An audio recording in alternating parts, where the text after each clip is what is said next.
Kamusta na po mga master? At sa videong ito ay atin ang ipagpapatuloy na gisahin ang chapter 250 sa manhwa series ng Solo Max Newbie.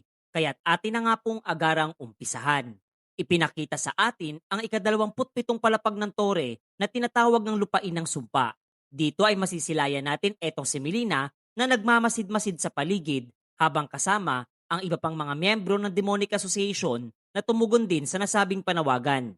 Pinuri nga niya ang kausayan ng kanyang mga kasamahan sapagkat nagawa ng mga ito na kapamakapagtago sa mahabang panahon ng kanilang pagiging wanted. Bagya nga rin siyang napapaisip kung naging pabaya etong ating pangunahing tauhan at inakalang ang naging kamatayan nitong si Nietzsche ang siyang tuluyang sisira sa nasabing samahan.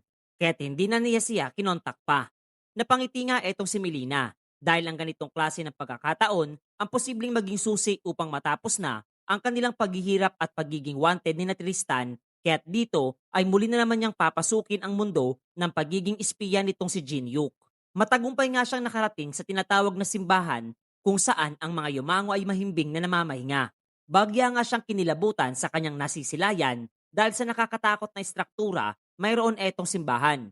Hanggang sa isang boses ang tumawag sa kanyang atensyon at inihayag na wag nga daw siyang mag-aalinlangan at pumasok na sa loob nito dahil dumating siya sa tamang lokasyon. Ang tao ngang ito ay walang iba kundi si Modrey na siyang kasalukuyang tumatayong leader ng Demonic Association at ang siyang nagpadala ng paanyaya para sa lahat ng mga miyembro nito. Nakangiti pa nga niyang nawika na dihamak na mas naging komportable pa ang loob nitong simbahan kumpara sa dati. Nagpatuloy na nga si Melina sa pagtahak dito habang patuloy na palihim na nag-oobserba sa buong paligid. Aminado nga siyang noon ay literal na isa itong luma na at maduming simbahan, subalit hindi sa punto na nakakadiri ng pagmasdan. Lumipas pa ang ilang sandali at ating makikitang nagsimula ng kunin itong si Modrey ang atensyon nilang lahat at seryosong inilahad na ang kanilang nawasak na asosasyon ay muling manunumbalik ang kaayusan mula sa tulong na ipinagkaloob nitong Demon King na si Gantaper na siyang nagpadala ng biyaya mula sa mga tinatawag na Seven Deadly Sins. At masaya pang ipinakita ang isang kakaibang simbolo na kasalukuyang nakatatak sa kaniya mismong dila na tinawag pa nga niyang Blessing of Gluttony. Do'y masisilayan din nating naroroon sa kasalukuyan etong demonyong si Remya na nagtanong kay Modrey kung bakit ang gluttony ang pinili niya sa 7 nakamamatay na kasalanan sapagkat itong araw ay bagyang magiging problema para sa kanila lalo na't kinakailangan nilang magtulungan sa mga isasagawang misyon. Makikitang wala namang paki itong si Modrey hinggil sa payag niyang nasambit at para pang baliw na nagpasalamat dahil may tuturing na isang malaking karangalan ang paglingkuran ang isang kagaya niya at hiniling panganghalikan ang palad nitong si Remya, tanda ng kanyang paggalang na lubos namang pinandirian nitong babaeng demonyo. Muli niyang kinuha nitong lalaki ang atensyon ng lahat ng kanilang mga miyembro at malakas na gumawa ng isang talumpati. Aniya, ang mga taong nasa labas di umano ng tore ay palagi silang inaapi at itinuturing ang lahat ng kanilang mga hinahangad ay masasamang bagay habang ipinakita sa atin ang nakaraan nitong si Modrey na minsay nagtangkang gumawa ng isang krimen sa pamamagitan ng pagtangkang pagkidnap sa isang dalaga. Paliwanag pa nga niya na tanging hinahangad lamang nilang makuha ang ilang mga bagay na bahagya nilang hinahangad. Subalit palagi nga itong sinasalungat di umano ng batas at hustisya na nilikha ng iilan upang ang mga kagaya niya ay kontrolin. Ito nga raw ang rason at nagtulak sa kanila upang mamuhay ng patago na agarang sinang-ayun na naman ng lahat ng mga naroroon. Maliban na lang siguro kay Melina. Paliwanag pa nga ni Modrey na nangako nga raw sa kanila etong Demon King na si Gantaper na kung ang sangkatauhan ay tuluyang mawawasak, ay kanila silang malugod na tatanggapin at pagkakalooban ng isang klase ng lugar na magiging kanilang tahanan, kung saan ay hindi maituturing na isang krimen ang anumang bagay na kanilang isasagawa dahil sila ay kikilalanin bilang mga mamamayan sa mundo ng mga demonyo na talaga nagbigay ng pagkabahala para dito kay Melina na marinig. Doy inilabas nga nitong si Modrey ang isang elf na kanilang nahuli mula pa sa mas bababang palapag ng tore at ang sumunod na eksena ay talagang nagdulot ng kilabot sa pagmumuka nitong espiya ng binata dahil makikitang inactivate na nitong si Modrey ang skill na Authority of Gluttony at mula sa kanyang bibig ay kanyang hinugot ang isang parasitikong nagmimistulang linta at kaniya itong pwersahang ipinasok sa bibig nitong takot na elf. Dagdag pang ang pahayag nitong lalaki na ang pagtahak nitong demonyong si Remya sa mas bababang palapag ng tore ay nangangailangan ng malaking kabayaran at sakripisyo, kung kaya't mas minabuti niyang sila na lamang ang umakyat sa mas mataas na palapag upang ito ay maiwasan.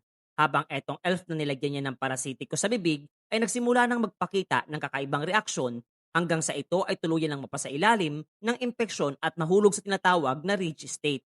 Ang pangyayari ng iyon ay lubos na ipinagmalaki nitong si Modray dahil ito di umano ang kanilang magiging susi at paraan upang buksan ang pinto ng mundo ng mga demonyo sa lupain ng ika-27 palapag ng tore. Kasabay nga ng hiyawan ng lahat ng mga miyembro ng kanilang asosasyon ay ang palihim na pagkabahala nitong si Melina. Dahil aniya ay mukhang muli na naman siyang masasangkot sa isang malaking gusot sa kasalukuyan. Samantalang sa ibang dako nitong tore ay ating makikitang tinahak na ni Nalitay Min ang ika-29 na palapag ng tore na tinatawag na Great Sea.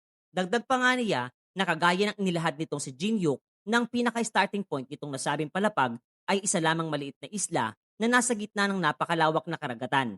Maya-maya pa ay binati nga sila ng isang mumunting nilalang na nasa kaanyuan ng isang hamster. Nagpakilala nga ito bilang ang administrator ng ika-29 na palapag at nagangalang Aloti. Paliwanag nga niya na kagaya ng kanilang nakikita ay nananatiling wala pang sino man ang naunang naggalugad sa palapag na kanilang kinaroroonan.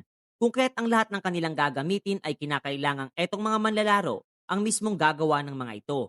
Subalit minabuti naman itong si Aloti na magbigay pa rin ng isang pabor para sa kanila dahil kung kanilang kakausapin nga raw ang kanilang mga kopya o clones na nagkalat sa buong paligid ay maaari nilang gamitin ng coin shop upang makabili ng mga kinakailangan nilang materyales. Subalit lingid nga sa kaalaman nitong mga manlalaro niyang karap ay nagtatago mula sa kanyang inosenteng ngiti ang tunay nitong pagkatao dahil lubos nga itong nasisiyahan na makita ang mga inosenteng ngiti at kasiyahan ng mga hangal na manlalarong naroroon na wala di umanong kaide-ideya sa kalunos-lunos na kapalarang kanilang sasapitin.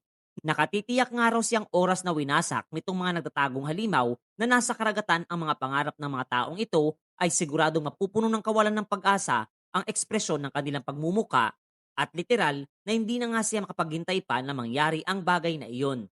Hanggang sa tinawag ng isang individual ang atensyon nitong si Aloti at inilabas ang napakaraming kayamanan at hinangad na agarang palitan ito ng mga barya na talagang ikinabigla nitong masilayan. Ang aksyong ito ay kagagawan pala ng mga alalay ni Alice, na nawikang hindi nila kinakailangang problemahin ang pera, kaya't kumuha nga raw sila ng napakaraming bilang ng mga manggagawa, dahil kanilang itatayo dito ang magiging pinakamalaking daungan at mga pinakamagarang klase ng mga barko sa loob nitong ika-29 na palapag. Kanila nga daw kukumpletuhin ang lahat ng walang anumang kahinaan, na aabot pa sa punto na hindi na nila kinakailangan pa ang tulong na magmumula sa ating pangunahing tauhan. Mangha etong sina Yoyonwa sa kakaibang determinasyong ipinapamalas nitong si Alice at natanong etong si Lee Taemin kung nasaan sa kasalukuyan etong binata. Inilahad naman ito sa kanyang kaibigan na biglaan nga raw itong pumunta sa ika-27 palapag at inatasan silang lumikha na ng barko na magagamit at mauna ng magsaliksik. Hindi nga rin niya maiwasang makadama ng hiya matapos na gawin ng isang bagay na ipinagawa sa kaniya nitong ating pangunahing tauhan, na pinagtawanan lamang nitong si Yoyonwa at binigyang ding hindi na ito mahalaga pa sapagkat naging kawili-wili naman itong karanasan para sa kanyang kaibigan. Pagkatapos ay napagpasyahan na nga nitong dalawa na ipagkatiwala na lamang kay Alice ang pwestong iyon at lilipat na lamang sila upang makapagsimula na rin gumawa ng kanilang gagamiting sasakyang pangdagat. Doy ipinaliwanag nga sa atin ng kwento na ang isinagawang aksyon nitong si Lee Taemin ay isa palang kondisyon na kinakailangan nitong binata upang makopya ang skill nitong Machine Monarch sa pamamagitan ng pagpapagawa dito sa kanyang kaibigan ng isang bagay na literal niyang kinahihiya, ngunit matagal na nitong hinahangad na subukang gawin. Aminado etong si Jinyuk na hindi niya magagawang gamitin ang nasabing skill sa klase ng antas na kayang gawin nitong kanyang kaibigan. Subalit magiging kapakipakinabang naman ito, lalo na pagdating dito sa mga miyembro ng walang yang Demonic Association. Makikita nga nating tinahak na nila nitong si Tristan ang ika-27 palapag at itinuro ang pinakadireksyon kung nasaan matatagpuan ang pinakabase ng kanilang asosasyon. Alam nga nitong binata na ito ang isinumpang lupain na maging ang kapwa Imperyo at Murim ay ayaw angkinin. Kaya't marahil ay iyon nga raw ang pinakarason kung bakit ito ang piniling maging pinakabase ng Demonic Association. Doon inilahad pa nga nitong si Prey na literal na may kakaiba sa lugar na ito dahil pakiramdam niya ay naglalabas ito ng klase ng enerhiyang nagagawang higupin ng life force ng anumang may buhay na nilalang sa buong paligid, na hindi naman maunawaan nitong si Tivon kung ano ang ibig niyang sabihin. Sinagot naman siya nitong batang Homunculus na marahil kaya wala siyang anumang maramdaman ay dahil wala naman talagang buhay etong mumunting kalansay nilang kasakasama.